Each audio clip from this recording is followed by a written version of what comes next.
from the Miami-Dade Solid Waste Department. Thank you for being here. Thank you for having me. And today we're going to be talking about illegal dumping and a Yes. couple other things. Yes, absolutely.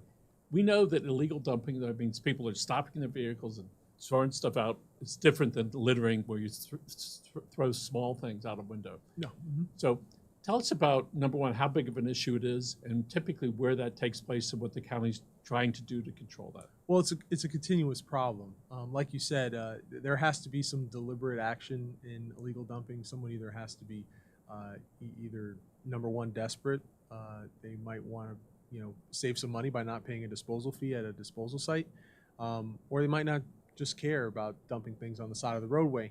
And it is a problem throughout the county, specifically in areas that aren't typically monitored or traveled. So you're talking about out west by the urban development boundary, horse country, the Redlands, vacant lots. We found a lot of illegal dumping in the on the right of way and vacant land and things like that. So it's something that we continuously monitor. We really have specific areas where it is a continuous problem that we monitor through our enforcement actions.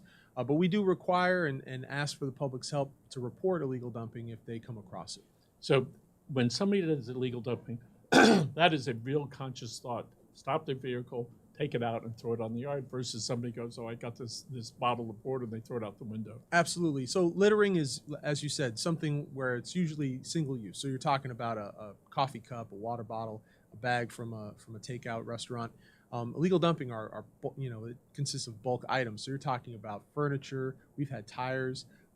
We've had watercraft dumped on the side of the road. And so those type of items don't just simply fall off the back of a truck or out the window of somebody's car. Lots of times illegal dumpers think there may not be anybody watching. Mm-hmm. We know that in horse country there's a big wall which is on the turnpike and lots of trees and it seems dark. But I'll bet you there's some cameras out there, folks. All right? Yeah, there are. They're right? Yeah. And so if you think you're going to get away with it, you're not.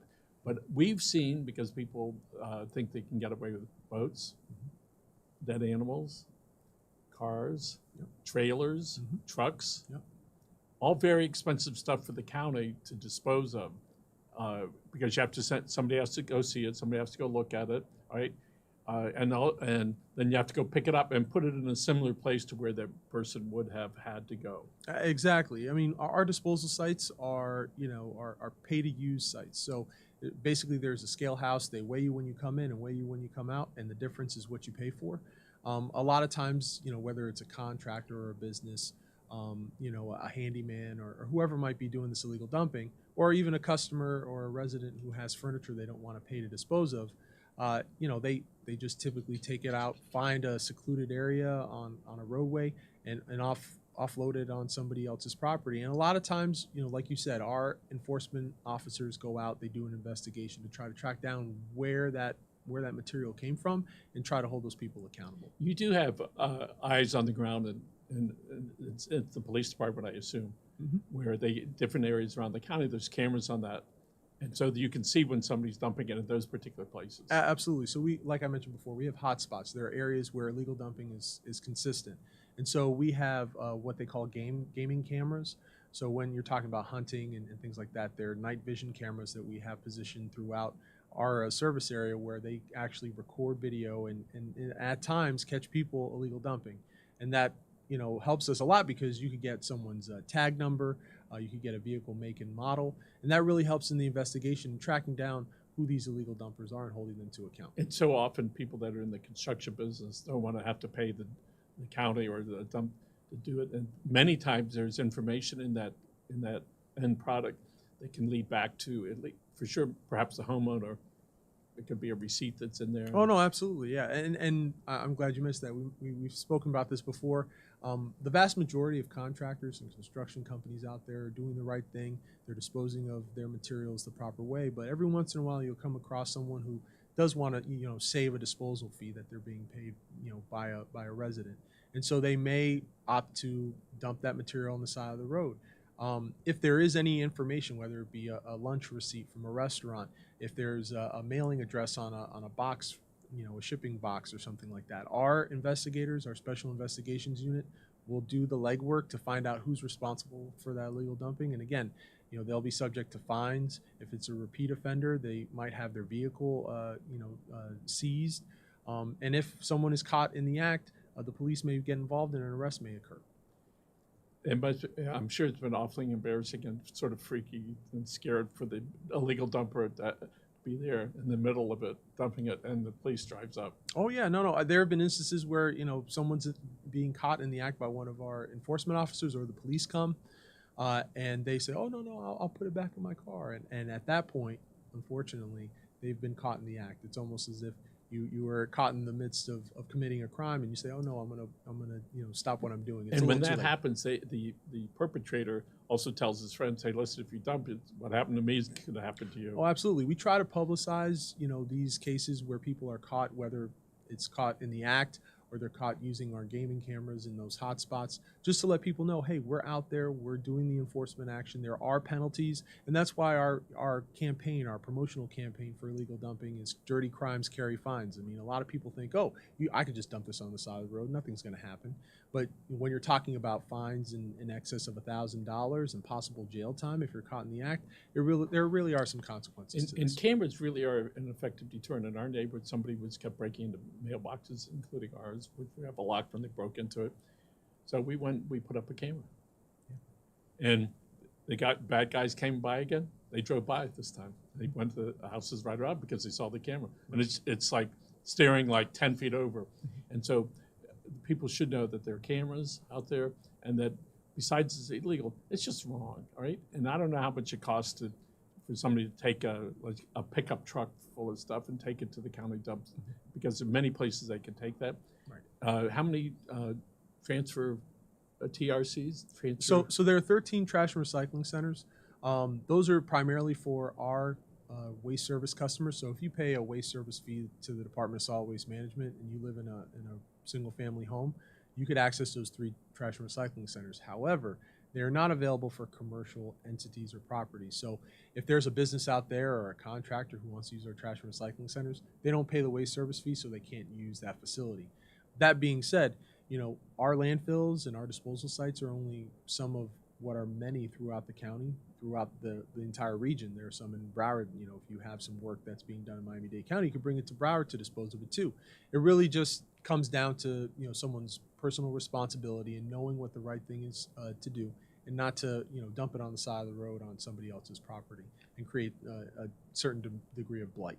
And the advantage of using a licensed contractor is they are more likely to use the official dump and on the side of than dump it on the side of the road, because they have a lot to lose. Oh no, absolutely. I mean, there are some penalties and consequences if, for example, you hire a contractor, they're licensed and insured, and as part of the agreement to do work in your home, there's a disposal fee, and you come to find out that fee was pocketed and not used for proper disposal. So it really is a good deal and a good idea to totally vet your contractors, make sure that all of the prices and costs are broken down in your agreement before work starts, and that you follow up and ensure that the disposal is done properly. We had some work done by a licensed contractor with a permit and everything. As I'm looking at the agreement, they had actually written, and that means that they must do it all the time, said this will be disposed of.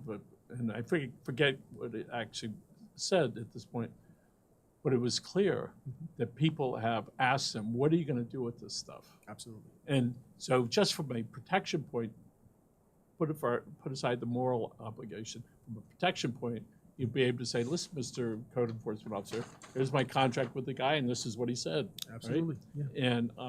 And I think that as a homeowner or business owner, you want to know that that's been being done properly, so you have less liability. Absolutely. You may not have zero, but you certainly will have less. Right, and when our investigators with our enforcement division go out and do that investigation to find where that material came from, if the end of their investigation leads back to your home and you don't have that proof that, oh, my contractor said that they were going to dispose of it, I mean, it really comes down to a he said, or he said, she said situation. And so again, you always want to document everything that you do. Keep your receipts, hold on to them, and make sure that you do vet those people who are doing work in your property. So the county's solid waste department is gigantic, Yes. right? Mm-hmm. So we've been talking about illegal dumping, but the county has a lot of trucks, including a brand new one that Yes. is all battery powered. Yep, all electric. All electric, which is like an amazing thing. I don't know why I'm still amazed by it, but it is. No, it's amazing. It's amazing. We were privileged to be able to see you as it was getting, online. And when it was running, you didn't hear it. No, it was very quiet. I mean, I guess eventually, the brakes might squeak, but you don't have the engine sound. I know, when electric vehicles were first being unveiled and being used by people in the public, that was one of the things you couldn't hear the electric cars coming. And it's almost the same situation with our electric garbage truck. Really, the only sound you hear is all the material falling into the hopper when it's emptying the carts. And that's something that we will get accustomed to. The younger people just say, well, that's what it is. Yeah. Right? When my son has an electric car years ago, I'm sitting in the passenger seat. He's in the restaurant. He's bringing it out. I'm sitting there. All of a sudden, it starts to move. Yeah. And it's like, it wasn't making any noise. And then I realized he was having a good time with that. So that particular truck gets, at night it sleeps over in Doral. Yes, and it gets recharged. Yes. So essentially, the waste that it collects powers the plant, which charges the vehicle, and it goes out, and it's a closed loop system. And it's the first of what we hope are many electric vehicles. Our director is very forward thinking in trying to be responsible, for the environment and do what's best. Because we play a vital role. If there's no waste services in any sort of neighborhood, you could imagine what the roadways and what the environment would be. And so, as a part of that, we really want to, use whatever technology is available to be responsible stewards of the environment. And this is just one. And we certainly see that after hurricanes, where it's like, call the guy, tell him to come pick it up. I don't want to have to think about it anymore. Yeah. Just amazing. It's just going to disappear. Yeah. People have asked me, what's the capacity of the facility out in Doral to incinerate all that? And how many years, how much more capacity does it have at this time? Well, it's still running. It's a 40-year-old facility. It's still running 7 days a week. We accept, deliveries 7 days a week. However, most of the material is brought during the service days for garbage and trash, which is during the week. So usually Monday, Tuesday, Thursday, and Friday are really busy days. But it does still work. It's still an active facility. And really, it serves two purposes. Number one, it generates electricity that powers the plant, the electric truck, and about 35,000 homes, which is a really good benefit. But also, it's about volume reduction. That's the big thing. If we didn't have our waste-to-energy plant, we would have a landfill probably the size of a small town. It really does reduce the amount of volume of garbage and trash by a factor of 90%.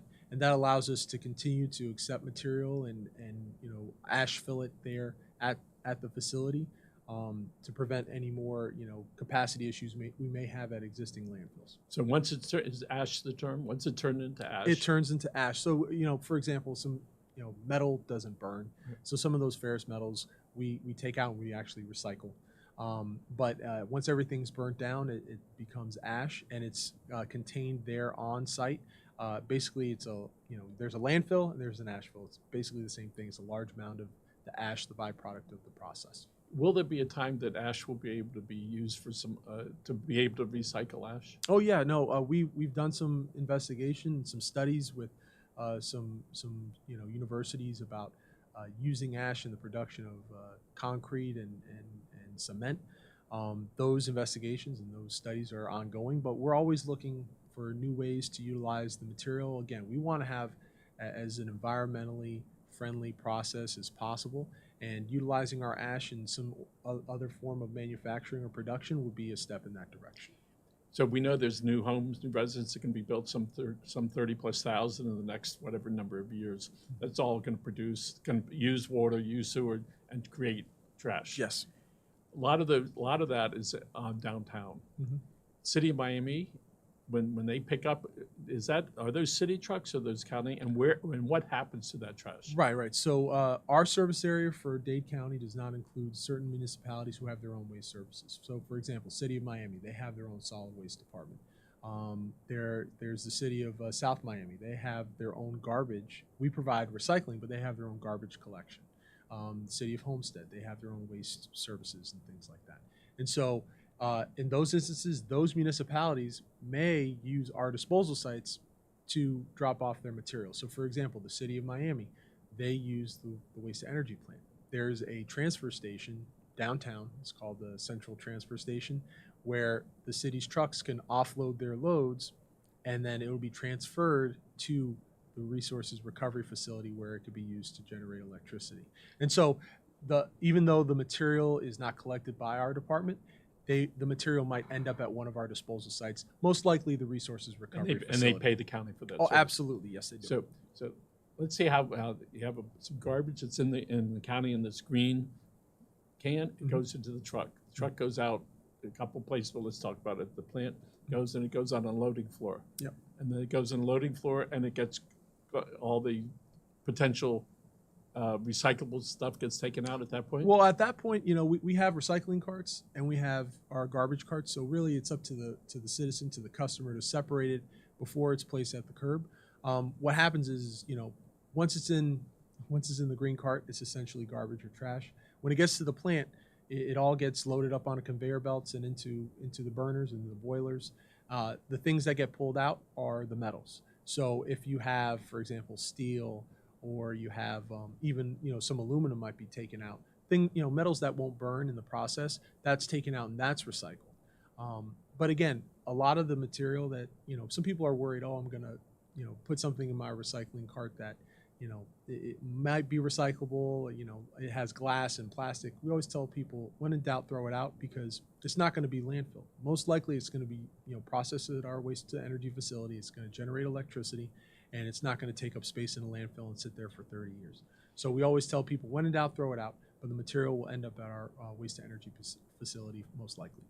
And there are several 100,000 green carts that are out in the county. Yes, absolutely. And more or less, how many homes do you service? So we service more than 340,000 households.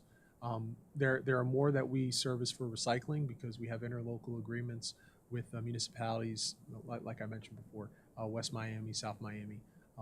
There are some municipalities where we only provide recycling service, City of Miami Beach, for example. And so waste service customers, we have about 340 plus, and then recycling customers is about 350,000 plus. And a pretty big percentage of the 340,000 have one can, or do people have two cans? Everybody has one green cart and one blue cart as their standard level of service. Now, if they, for whatever reason, if one cart for garbage isn't enough, there's additional cart service that people can purchase for an additional fee. We do offer an additional recycling cart free of charge because we want to encourage people to recycle as long as they're recycling the correct items. But right now, our additional green waste cart service is suspended because we're dealing with some supply issues as far as the carts are concerned. And in good times when the green cart is broken, they can call 311 or go online. Oh, absolutely. And get somebody to come out and look at it and fix it. Yeah, absolutely. If a cart is damaged when it's being serviced by our trucks, or in the wheeling it out, if the wheel falls off or something like that, our staff will come out and attempt to repair the cart. If they can't repair it, then it will be replaced. It's important to realize, garbage carts and recycling carts, they get dirty. And if they're dirty, we assume that people don't keep them inside their house. They're on the side of the house or maybe in the garage. It's a great commercial for the insurance company. Yeah, no, absolutely. And so, we get some people who say, oh, my garbage cart is dirty. I want a replacement. No, unfortunately, it doesn't work like that. As long as your cart is able to be serviced by our trucks, that's the cart you'll have. If it's damaged, we'll come out and replace it. If the lid falls off, we'll put a new one on. But if it can't be repaired, we'll go ahead and replace it. We really want people to take care of their carts. With the holiday and New Year's, we got a few people who had their carts melted because they put fireworks and other things in their cart. They thought that it still wasn't smoldering, and it melted their carts. In those instances, people have to pay for the replacement. So if somebody wants an extra cart, they can buy it, but it's really the service they're paying for. Exactly. So you have to use the carts that are issued by our department. You can't go to Home Depot and buy a Rubbermaid garbage can and put it out of the cart. We won't service it. But yes, for additional green waste cart service, you're paying for the service. So that's the additional stop that the truck has to make at your property to offload that additional material. The cart itself is kind of built into that cost. But again, right now, we don't have any additional green carts to provide to existing customers. all of our existing supplies for green carts are going to newly built properties, and those people who have no cart at their property and they need to be replaced. Sometimes people wonder how much stuff they can squeeze into that can. Mm-hmm. All right, there's an advantage and a disadvantage. If they smush those big cardboard boxes too much in there, what happens? Oh no, it could get jammed in there, and there are a lot of times when people reach out to us and say, "Oh, my recycling cart's only half filled," and we go out there and we take a look, and there's a box jammed in there, and all the cans and bottles are underneath it, and it can't come out. So we always tell people, take the time to take a box cutter, a pair of scissors, break down your cardboard, whatever's in there, make sure that it's in there loose, so that when our trucks come and service that cart, it'll fall out right into the hopper. You have to remember that the arm comes down and it squeezes the cart to a certain degree so it has a good grip. So if there's something jammed in there, more than likely it's going to be stuck in there when it's emptied into the truck. So you want to make sure that the material is loose. Anything in your garbage cart, your green garbage cart, should be bagged because the plastic is kind of slick and it'll just slide right out of the cart when it's being serviced. So, Versus if you just dump it in there when he picks up the cart, right, and he starts turning it over, because it goes upside down. it goes upside close. down. Mm-hmm. That stuff winds up out. Oh yeah, absolutely. If it's a breezy day, it's been breezy the past couple of days, and you have loose paper in your garbage can, and that cart gets tilted up, there's Going a chance right to your neighbor's house where it he's could going to read your personal go stuff. on your lawn, your driveway, your neighbor's yard. Yeah, you definitely want to bag all of your garbage and make sure that all your recyclables are loose and placed in your blue cart for service on your scheduled day. So one of the things that we've recognized is the little kids need to be exposed to this type of process so that they live a lifetime of understanding this.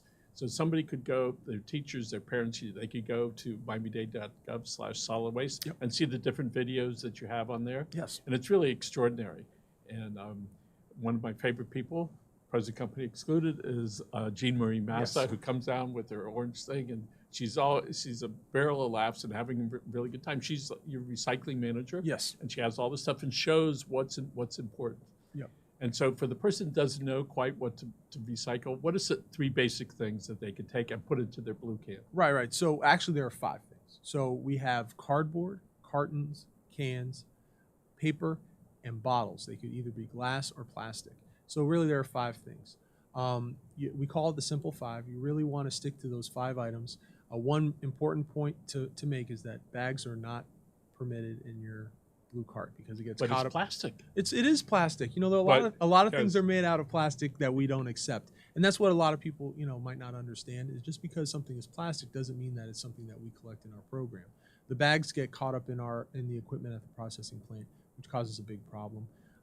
We've had instances where people reach out to us to take a picture of their cart and said, "My cart hasn't been serviced." Well, the lid is open, and you could clearly see that all the material is bagged. So our contractor's not going to collect it. It's considered contaminated at that point.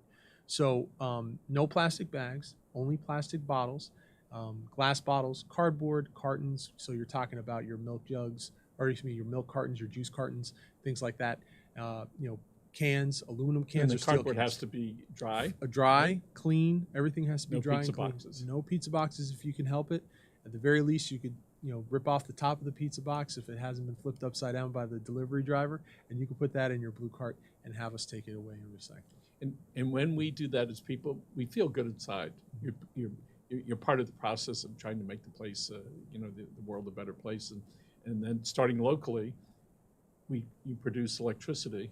Yeah, right. with So the you can garbage. drive this all-electric vehicle, and at some point, I'm sure there'll be some other big trucks that are all Yeah, electric. no, absolutely. Like I said, we want a fleet of electric vehicles. It's just the start of our venture into an electric future for the department, and our department and our director are looking into those possibilities as we speak. Wonderful, James Richard. Thank you, Thank you Michael. for being here again. Make sure you don't illegal dump and recycle. If you have any questions, call 311 or go to solid waste, Miami-Dade. .gov/solid waste. All right, that's a good place to go. Yeah. Folks.